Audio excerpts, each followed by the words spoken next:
Ainuliwe Mfalme Zumaridi, watu wote duniani kote, mataifa yote, makabila yote. Majina yangu naitwa Daudi Aluni, mkazi wa Mwanza, mtumishi wa Mfalme Zumaridi. Napenda kuwapa ujumbe ambao Mungu ndani ya Mfalme Zumaridi amenipa katika ulimwengu wa roho nikiwa nimelala siku ya kuamkia tarehe 4 mwezi wa 3 mwaka 2025. Ni kitu ambacho kinaenda kutokea hivi karibuni baada ya Mfalme Zumaridi kutenda matendo makuu katika uso wa dunia.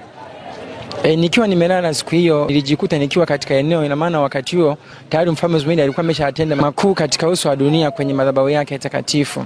Basi mimi nilijiona nikiwa katika eneo ambalo mkononi mwangu tayari nilikuwa na simu ya touch, smartphone, ambao kwenye hiyo simu nilikuwa ninaangalia video ambao hilo tukio tayari kwa wakati huo lilikuwa linaendelea kwenye uso wa dunia. Ina maana ilikuwa ni live, nikawa naiangalia, lakini ile video ilikuwa inaonyesha majaji walikuwa ni wengi, ni baraza la majaji. Unajua ni majaji wa nchi gani?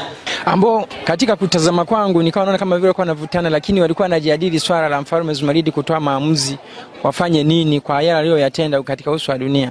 Nikiwa naendelea kuangalia hilo tukio, niliona wamefikia maamuzi sasa kutangaza kwenye uso wa dunia. Nilichokiona ni kwamba wakati wanataka kutangaza, mimi rohoni mwangu nilikuwa nafikiria sasa kwamba ni nini kitakachotokea. Hebu nisikie kwa makini. Nikiwa katika kusikiliza kwa makini, nilisikia sauti wakisema, na ijulikane duniani kote kuanzia leo Zumaridi ni Mungu wa dunia.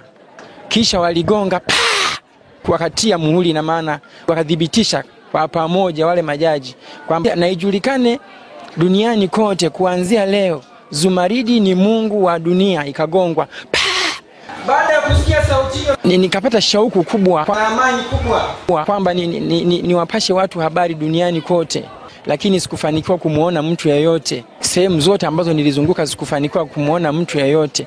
Mpaka nashuka usingizini sikuweza kuona mtu yeyote.